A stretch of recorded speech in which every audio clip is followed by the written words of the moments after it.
Hey, hey, this is Mekha. And this is Youneik. And we want to welcome you to the VIP with Youneik and Mekha.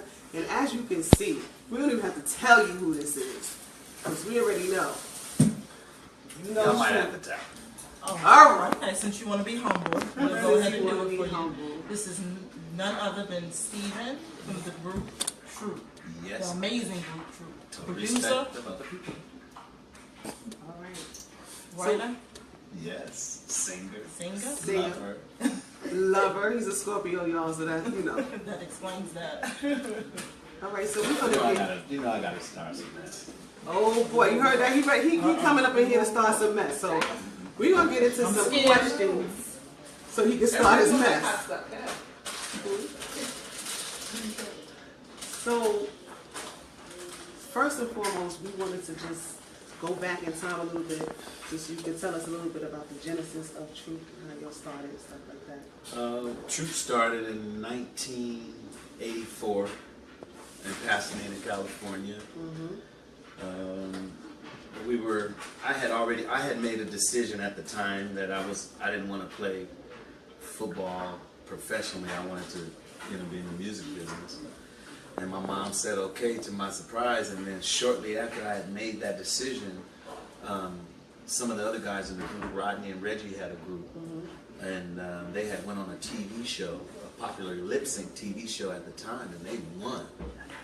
And around that same time that I made the decision that this is what I wanted to do, Rodney was looking for me, and there was this big talent show going on at our school, and I was looking for them. The person that was putting on the show wanted that group in the show, so we were looking for each other at the same time. And how God works. It was just a perfect match. He asked me to be in the group, and I was like, heck yeah! I just made a decision. So, I hate return. you gave us some stuff about this.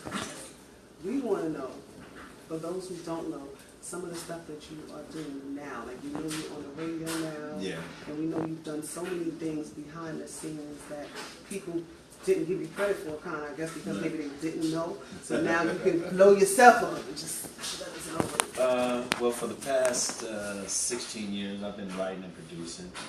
I was actually writing and producing in Troop as well. But once, Troop took its hiatus, I just mainly focused on writing and producing. I co-wrote Take You Down, Chris Brown, No Air, Jordan Sparks, Charlie Wilson, Just Can't Live Without You, Charlie Wilson, that's big. Ruben Studdard, Tyrese, One. I've had several of them. I actually got a Grammy on Chris Brown, and I got my first Grammy off Jennifer Hudson. All right. So, Yeah, Grammys up in this joint. We doing it, baby. I got a couple Grammys too. All right, okay. So yeah, I've just been writing and producing. Okay, so you talked hiatus. So Troop went on a hiatus. So what was that all about? There was a time where early on, after we had major success, that we started making a bunch of bad decisions all at one time, just chaotic. So we just decided to kind of just take a breather and, just give ourselves some time and some space. And during that time, that's when I decided to just, instead of keeping all my songs for Troop, to just spread them out. By the suggestion of my actually. Right. So when you say keeping all of your songs for Troop, that's telling us that you did a lot of writing for Troop as well?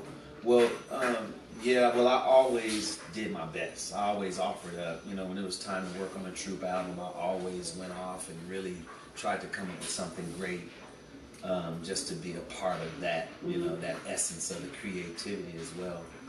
There was a time where I did most of the producing and co-writing, because me and Alan, the other lead singer, we always wrote all the songs together.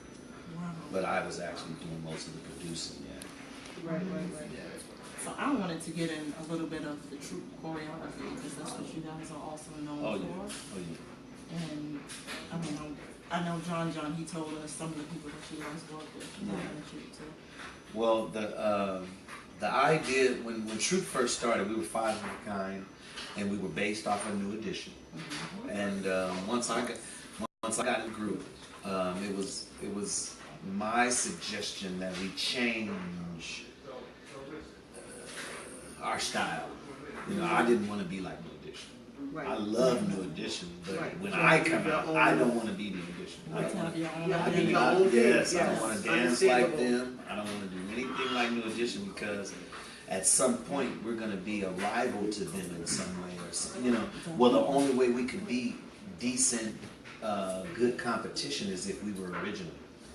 So I've been, you know, I grew up a dancer first before I was ever a singer. So Okay. I just felt like it would be awesome if we did dance that a person would do by themselves as a group. Right, You and know, Miss K all was five a of flex. us. See, Yeah. that's the one I like. I like that. You lucky me sitting down, make you get them to it. There's Yeah. 3 of us. But, go ahead. And that's how that happened. And the choreography, Rodney Benford, the founder of the group, was the main choreography, but him and myself were the team that made the choreography what it was. Wow. Yeah, me and Rodney did most of the choreography. And outside of that, I was really diligent about the people that we should work with. So I was the one in the group that was always going and trying to find the most unique choreographer that I could find for us to be unique, you know. Right. So that's, you know, the choreography was serious for me. So you just like a triple, quadruple threat. You Yes. write, Dang. choreograph, you sing. Dudes. He was singing for us a little while ago. We're going to get him to do it again. Oh yeah. No, But, you want to stop? Have you serenade us? Right. That's right. Wow. So before we got into this part of, you know, we were doing a little behind the scenes talking, we talked a little bit about resilience and, you know, what can tear a group apart and what can keep a group together. So I just would like for you to expound upon that in your personal situation with your group. Well, I mean, I was a part of the group, of course, when we were together and tight, and actually just one unit. And I've been a part of it as we've been separate, you know. And it's just, it's what I call resistance. You know, religious people call it the devil. You know, but for me, it's just resistance. You know, whenever you're trying to stay on a certain path for yourself and reach a certain thing for yourself that's different from just being low, resistance always comes, and it always comes from the inside first. You know, and then if you're able to say within yourself and say, okay, I still believe in myself, then resistance is going to come from outside, like the closest to you. So it's a constant battle with resistance, coming in to stop you from doing your work. And you know, if you're a Troop fan, or if you watch Troop, you've noticed that there's been an absence of Troop. Absolutely. Yes, it has. And that's your answer. You know, resistance has come in and stopped us from doing our work. You know, and we're working it out now. You know, 2017. You know, the other lead singer, Alan, has decided to come back. So we're all rehearsing together and just getting our oneness back. You know, trying to capitalize off of that energy that we once had, because we created a great momentum. Definitely. We created a train that is still going fast because people still playing the music. That's right. So